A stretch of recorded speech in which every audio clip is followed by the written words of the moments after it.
Assalamualaikum warahmatullahi wabarakatuh. Alhamdulillah wa syukru ala ni'amillah, amma ba'du. Pendengar dan pemirsa dimanapun Anda berada, bahagia sekali pagi hari ini kita jumpa kembali di Mutiara Pagi RRI Bandung.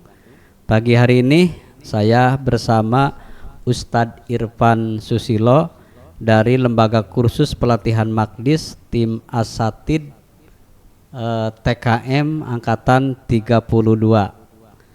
Pagi hari ini pendengar kita akan berbincang mengenai belajar Quran itu mudah. Kita sangat prihatin ketika membaca salah satu informasi bahwa Jawa Barat buta huruf Al-Quran sampai mendekati 70%, 67 lebih masih buta huruf Al-Quran, padahal dalam KTP-nya itu adalah seorang muslim beragama Islam, tetapi ternyata entah apa yang bisa menyebabkannya, ternyata selidik demi selidik orang tua saat ini malas untuk belajar Al-Quran. Salah satu alasan yang menjadi penyebab dia malas belajar Al-Quran, masih banyak yang mengatakan bahwa belajar Quran itu susah, belajar Quran itu sulit, dan akhirnya dengan tulisan Al-Quran yang biasa kita lihat di mushaf yang sangat mungkin banyak di mana-mana, Quran di rumah hanya menjadikan pajangan. Quran yang ada di musola banyak yang tidak terpakai, padahal kelihatannya hal tersebut masih utuh, masih tersegel. Nah, ini yang sangat membuat kita prihatin. Di sisi lain, kalau kita melihat Jawa Barat ini adalah muslim terbanyak sedunia, itu ternyata di Jawa Barat, dan ternyata paling banyak masjid itu di Jawa Barat, dan ternyata banyak pesantren itu di Jawa Barat. Kalau kita melihat data yang dirilis dari Kementerian Agama, kalau tidak salah seperti itu. Pendengar, pada pagi hari ini kita akan berbincang dengan Ustadz Irfan Susilo. Beliau adalah salah satu pengajar dari pesantren atau dari Lembaga Kursus Pelatihan Maqdis, akan berbagi dengan pendengar dan pemirsa seperti apa bahwa belajar Al-Quran itu tidak sulit, belajar Al-Quran itu mudah. Dan ada hal yang lebih menarik lagi, ketika saya pernah berbincang dengan salah satu orang tua yang umurnya sudah 60 lebih, hampir mendekati 70. Dia dengan belajar terbata-bata, dia hanya belajar dengan anak cucunya. Saat ini dia menjadi bisa belajar Al-Quran dengan mampu. Pak Ustadz Irfan, apa yang kita akan bincangkan, belajar Quran itu mudah? Silahkan Ustadz. Alhamdulillahilladzi anzalal Qur'an hudal linnas wa bayyinatin minal huda wal furqan. Asyhadu an la ilaha illallah wahdahu la syarikalah wa asyhadu anna Muhammadan abduhu wa rasuluhu, amma ba'du. Para pendengar dimanapun berada, tidak ada satu kitab yang dijamin kemudahannya untuk dibaca, untuk dihafal, untuk difahami, dan untuk diamalkan kecuali kitab Al-Quran. Iya. Petunjuknya adalah kita bisa merujuk kepada surat Al-Qamar. Di sana ada ayat yang terulang 4 kali, di mana ini adalah jaminan dari Allah Subhanahu wa taala. A'udzubillahi minasyaitonirrajim. Bismillahirrahmanirrahim. Walaqad yassarnal Qur'ana lidzikri fahal mim muddakir. Ini satu-satunya kitab yang dijamin oleh Allah Subhanahu wa taala sudah dipermudah, sudah dimudahkan, ya. Beberapa mufasir menyebutkan terkandung dalam makna atau tafsir sudah dimudahkan itu adalah mencakup lafaz yang mudah dibaca, mudah dihafal, makna yang mudah dipahami, dan mudah diamalkan. Nah, itu ada jaminan. Berikutnya, dalam proses pembelajaran Al-Quran, ya, walaupun tadi sudah dijamin mudah, tapi butuh proses. Yang namanya belajar Al-Quran itu butuh proses. Ada beberapa unsur atau komponen yang harus dihadirkan dalam proses tadi pembelajaran Al-Quran. Dari aspek baca contohnya. Satu, harus ada guru yang jelas. Yang kedua, harus ada muridnya. yang ketiga ada bahan ajarnya, yang ketiga ada metodenya, yang kelima ada tempat untuk belajarnya. Ini 5 komponen, 5 unsur yang wajib dihadirkan dalam proses pembelajaran Al-Quran yang sudah dijamin oleh Allah dimudahkan, tinggal kembali kepada kita. Nah, tadi dari 5 komponen tadi ada yang namanya metode. Jadi bisa jadi guru yang bagus, yang menguasai secara keilmuan, ilmu tajwid, tapi kalau tidak beradaptasi, ya tidak mengembangkan metode, karena yang dihadapinya kan berubah-ubah. Yang belajarnya tahun 80-an mungkin akan berbeda dengan yang belajarnya tahun 90-an, terus akan berkembang. Maka sebagai aktivis Al-Quran, pegiat Al-Quran harus terus belajar, memperkaya penguasaan metode pengajarannya. Karena tadi metode salah satu unsur yang penting dalam proses belajar mengajar. Bahkan sering kita dengar ada ungkapan di dunia pendidikan bahwa yang namanya metode itu jauh lebih penting daripada materi itu sendiri. Bisa jadi materinya sama, membahas tentang mad tabi'i, tapi cara penyajian mad tabi'i yang disampaikan oleh guru A dan guru B ternyata beda, guru C dan D beda. Walaupun sama materinya tentang mad tabi'i, tentang mad asli, tapi bisa berdampak berbeda itu ketika kembali kepada pengajar yang membawakan. Oleh karena itu kalau seorang pengajar mempertahankan cara-caranya seperti tahun yang sebelum-sebelumnya, sedangkan yang dihadapi sekarang berbeda, maka harus mengembangkan diri, memperkaya diri untuk terus mempelajari metode. Nah ini prosesnya. Jadi tadi jaminannya sudah ada, kemudian tinggal menjalankan, melaksanakan 5 unsur yang tadi. Ada gurunya, ada muridnya, ada bahan ajarnya, ada metode, dan ada tempat untuk belajar. Ini tinggal nunggu waktu kalau sudah ini berjalan. Ya. Subhanallah, luar biasa. Kalau melihat di masa saya yang lahir tahun 67, nah ini mungkin Ustadz belum lahir. Saya sangat merasakan pertama sekali belajar Al-Quran dulu, mengenal huruf hijaiyah dengan disebut seperti beda dengan sekarang ya. Nah, kemudian baru menginjak kepada metode ngejah, ajabar A, BJRB, ya seterusnya seperti itu. Dan ini ternyata penguasaan yang berulang-ulang seperti itu sangat dirasakan ketika terus belajar, dan itu belum disinggung belum disinggung atau belum diberi bekal bagaimana menguasai makhrajul huruf atau tahsin ya seperti sekarang. Nah ini begitu saya ke Bandung melihat cucu saya yang belajar Iqra. Nah ini dengan metode Iqra saja sudah seperti itu. Nih metode, kalau tadi Ustadz ada 5 hal yang dihadirkan. Ya. Ini seperti apa Ustadz? Kalau pertama berarti guru. Ya, harus ada guru. Kaitan dengan guru itu sendiri dengan metode seperti apa Ustadz?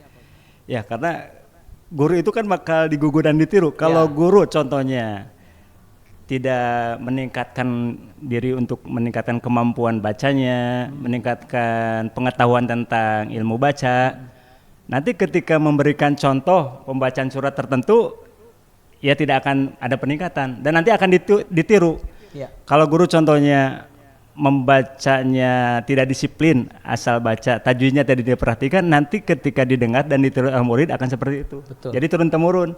Jadi untuk merubah kualitas murid kita harus dimulai dari gurunya dulu. Jadi guru perlu belajar, tidak mentang-mentang karena statusnya sudah jadi guru jadi berhenti dari belajar. Justru sebagai tanda-tanda kesuksesan seorang pencari ilmu adalah ketika semakin tinggi ilmunya dia terus belajar, tawadu dan terus belajar, itu ciri-ciri guru yang baik gitu. Jadi peran guru sangat penting dalam ilmu baca karena akan memberikan contoh. Gitu. Kalau contohnya ini, guru membacakan seperti ini, A'udzubillahi minasyaitonirrajim, Bismillahirrahmanirrahim. Maka akan didengarkan oleh murid, oleh santri. Maka yang diikuti adalah apa yang tadi dicontohkan. Bismillahirrahmanirrahim. Bismillahirrahmanirrahim. Sekarang kalau gurunya berubah ketika mengajarkan Al-Fatihah, A'udzu billahi minasyaitonir rajim. Bismillahirrahmanirrahim. Maka yang diikuti juga adalah apa yang keluar dari guru. Jadi berpengaruh di sini peran guru dalam tadi 5 komponen proses belajar mengajar. Iya. Subhanallah. Kaitan dengan guru. Ya. Itu pendengar dan pemirsa, kita akan terus bertanya mumpung ada Pak Ustadz Irfan. Ustadz, kemudian kalau berbicara guru itu kan kalau di pelosok mungkin sekarang sih banyak orang yang sudah hampir di mana-mana adalah yang paham atau belajar Al-Qur'an. Tapi ini sedikit sekali orang yang betul-betul benar dalam menerapkan cara baca Al-Qur'an. Ini kalau saat ini untuk mencari guru seperti itu di mana, seperti apa? Ini bisa dikatakan gampang-gampang susah sih Ustadz. Gimana? Ya sekarang kita hidup pada masa yang fasilitas belajarnya sekarang sudah lebih banyak pilihan, termasuk guru-gurunya sudah banyak. Kalau dulu zaman bapak dan kakek saya ingin belajar ngaji itu harus ke kampung mana, ingin pesantren harus ke mana. Sekarang khususnya di Jawa Barat kan di tiap masjid sudah ada TKTPA, sudah ada gurunya, ada madrasah diniyah, ada gurunya, satu paket dengan guru. Itu adalah kemudahan ya, sebagai tadi mungkin ini bentuk wujud dari janji Allah tadi sudah kami mudahkan. Sekarang kita udah tempat belajarnya sudah banyak pilihan, kemudian setiap tempat belajar sudah ada gurunya, enggak seperti zaman dulu kita susah mencari guru, harus hijrah kemana dulu, betul. harus ikut kemana dulu, di pesantren harus lama, 12 tahun ya baru ini. Jadi sekarang tinggal memanfaatkan saja. Di lingkungan sekitar sudah banyak TKTP ya, insya Allah. Betul. Pendengar dan pemirsa, hati-hati dalam mencari guru dalam membaca Al-Quran. Ini bukan berarti guru Anda, guru saya salah, tapi ada hal yang perlu kita tingkatkan, karena dalam pembacaan Al-Quran itu salah satu huruf saja kita salah penyebutan, ini bisa merubah arti ya Ustaz ya. Sudah merubah dari ketentuan yang kesananya itu kata Pak Ustadz Irfan, ini akan menjadi merubah dari arti itu Quran sendiri. Ini contoh, bukan contoh Pak Ustadz, berbicara metode nih. Ya, metode. Karena kalau guru ya insya Allah lah di mana-mana guru, tapi jangan sampai yang paling penting itu berguru kepada bukan salah sekali lagi. Kalau mungkin kalau mengenal huruf hijaiyah sih mendengarkan terus menerus dengan mahraj, mendengarkan YouTube boleh, nggak salah, tapi tetap harus ada pembimbing. Iya, betul. Karena itu akan menjadikan salah, apalagi ya istilahnya kita tidak ada guru. Ya. Metode. Baik, Ustaz, berkaitan dengan metode. Jadi setelah guru mengetahui keilmuannya, kemudian guru juga punya guru bimbingan bacanya, maka langkah berikutnya adalah tadi menguasai, mempelajari dan mengembangkan metode sesuai dengan yang dibutuhkan oleh murid kita, oleh santri kita, yang mungkin antara murid di lingkungan A berbeda kondisinya dengan di lingkungan B, di daerah A beda dengan di daerah B. Jadi guru harus bisa menyesuaikan. Ketika yang belajarnya belum mengenal huruf, berarti harus menentukan di mana mulai pembelajarannya. Jangan sampai mau yang belum lancar, yang sudah lancar, atau yang sudah bisa tajwid disamakan, padahal kemampuannya beda-beda. Maka guru dituntut untuk bisa menyampaikan mata pembelajaran sesuai dengan kebutuhan. Ya. Kalau yang buta huruf berarti dari mana dulu? Sudah Quran tapi belum lancar, dari mana dulu? Sudah lancar tapi belum bertajwid, dari mana dulu? Jadi guru harus punya strategi, punya langkah, punya rencana untuk menyampaikan materi sesuai dengan kebutuhannya. Tidak bisa karena merasa serba bisa dikeluarkan semuanya. Nanti belum sesuai dengan kebutuhannya. Ya tubahnya seperti bayi. Ya belum membutuhkan yang namanya nasi liwet, itu kan buat guruna. Orang belum butuh. Ini walaupun nasi liwet itu bagus, enak, nasi tutuk oncom itu enak, lezat. Tapi kalau diberikan, dipaksakan kepada balita ya belum dibutuhkan. Nah, begitu juga dalam pengajaran, walaupun kita sudah segala bisa, tapi ketika mengajar harus sabar dan menahan diri. Kapan harus dikeluarkan, kapan tidak. Nah, kami di lembaga Magdis yang berdiri sejak tahun 2001, Pajinya 2000 hiji Magdis teh. Ya, abg aktif di Magdis 2000 hiji, jadi sampai 25 tahun pengabdian. Cukup lama. Masya Allah.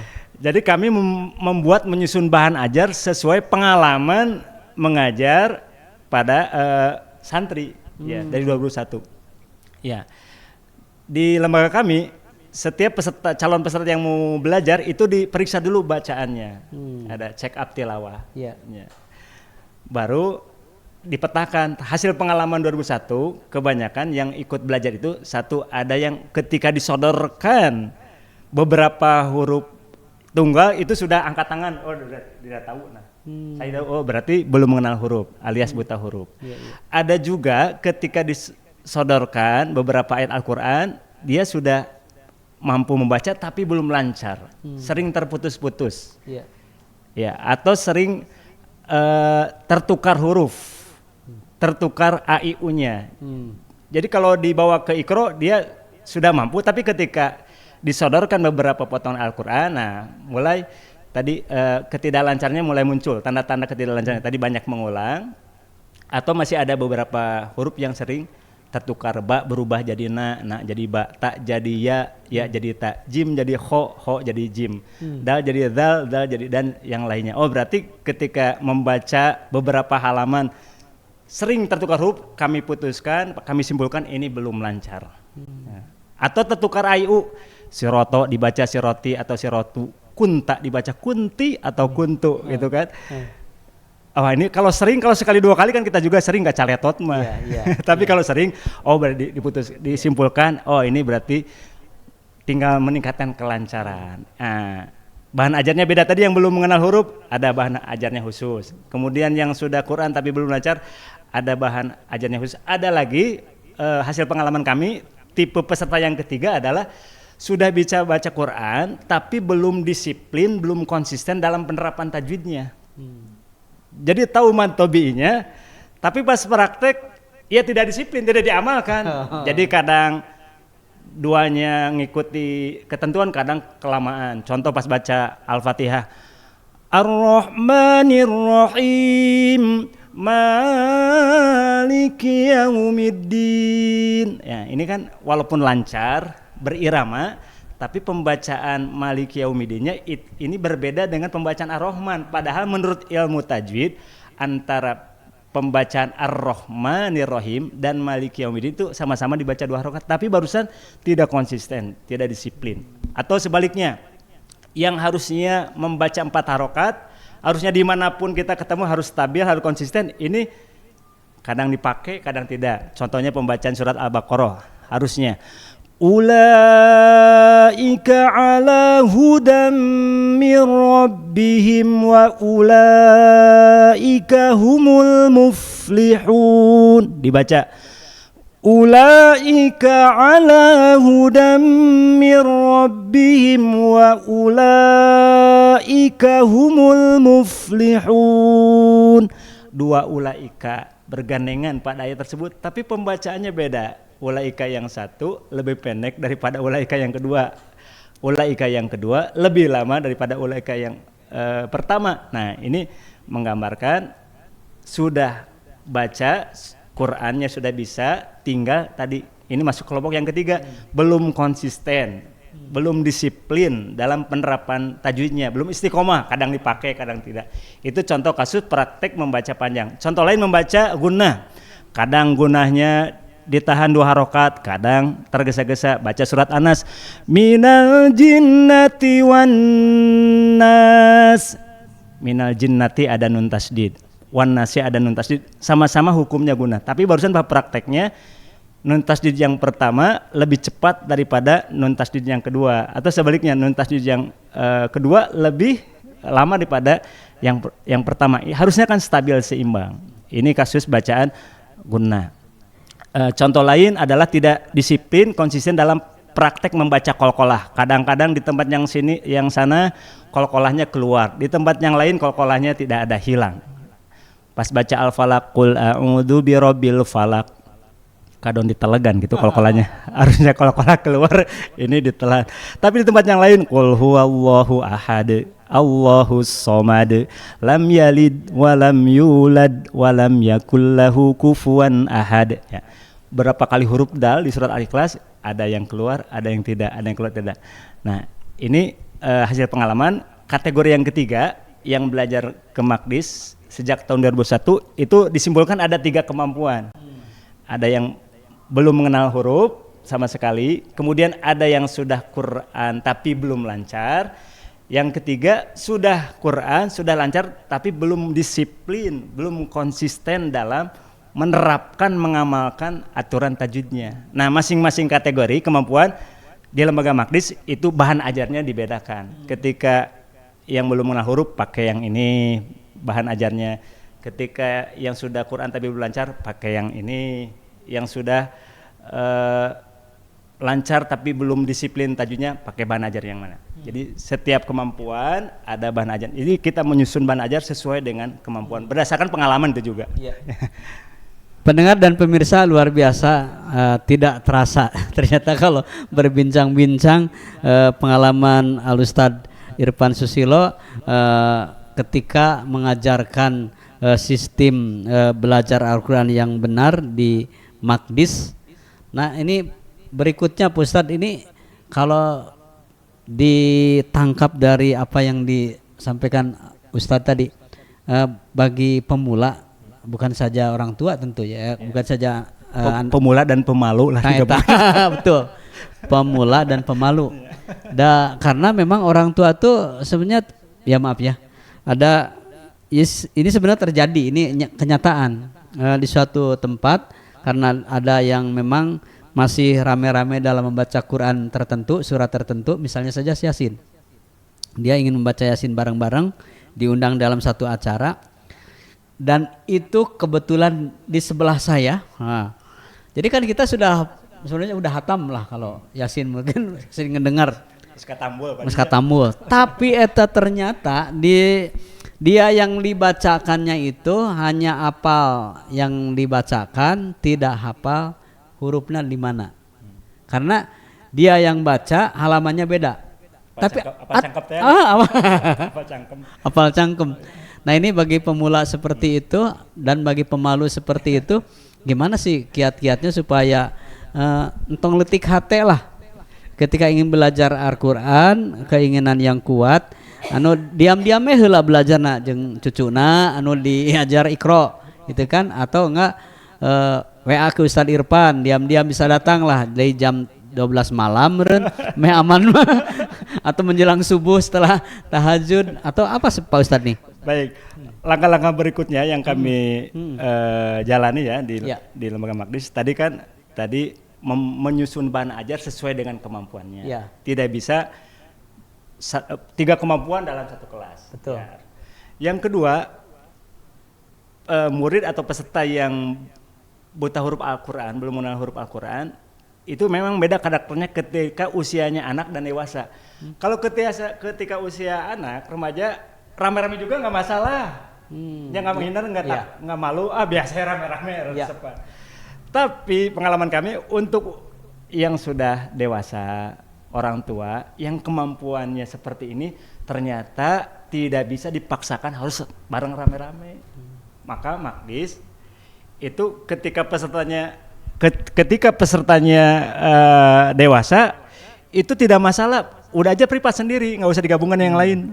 Bahkan ada seorang bapak belajar ngaji, si ibunya nggak tahu karena saking rahasianya, takutnya ketahuan. Atau sebaliknya, si ibu belajar ngaji, si bapaknya nggak tahu. Nah, itu kita harus tidak bisa dipaksakan, bapak ibu harus gabung dengan yang lain, nggak bisa.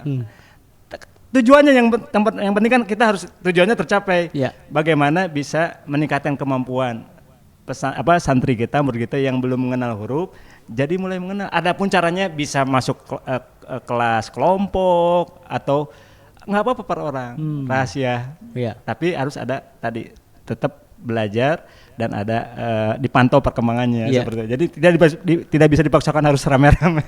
Ustaz, tidak terasa waktu yang membatasi kita, tapi akan lanjutkan ya di sesi berikutnya. Masih kita berkaitan dengan Al-Qur'an. Dari perjumpaan pagi hari ini yang memberikan motivasi buat pemalu, Pemula dan pemalu. apa Ustaz? Ya tadi sudah disampaikan di awal bahwa Allah sudah menjamin. Tinggal kembali kepada kita niat dan kesungguhan untuk belajar Al-Quran. Mau dari aspek bacanya ataupun maknanya kembali kepada kita. Kalau kita ada niat, ada kesungguhan, ada keseriusan, maka kemudahan itu akan Allah berikan. Tapi kepada orang yang menutup diri, tidak membuka diri, ngagugu tadi Kaisin jeung Kaera, ya tidak akan jalan-jalan. Iya. Jadi harus menaklukkan dulu hawa nafsunya sendiri. Nah, kalau udah ada niat, Allah berikan kemudahan untuk prosesnya. Iya. Adapun masalah berapa tahunnya tidak ada jaminan. Jadi tidak dijamin 2 bulan mahir, 3 bulan enggak ada jaminan. Iya. Tapi yang dijamin adalah tadi kemudahan, kemudian pahala yang didapat. Itu aja yang dikejar. Itu udah dijamin ya oleh Allah dan Rasulnya. Bagaimana keutamaan yang akan diraih bagi yang belajar Al-Quran. Pendengar dan pemirsa, tidak ada yang lebih baik dari yang belajar dan mengamalkan Al-Quran dan mengajarkannya. Tapi Allah akan menghargainya, akan diangkat derajatnya dan dicatat menjadi hamba yang mutakin. Sampai di sini jumpa kita Mutiara Pagi hari ini bersama Ustadz Irfan Susilo. Insya Allah di kesempatan lain kita akan sambung kembali, masih berkaitan dengan hidup bahagia dengan Al-Quran, lanjutan dari apa yang kita bahas di pagi hari ini. Mewakili kerabat kerja yang bertugas pagi hari ini, saya Casminta Solihin pamit undur diri. Wassalamualaikum warahmatullahi wabarakatuh.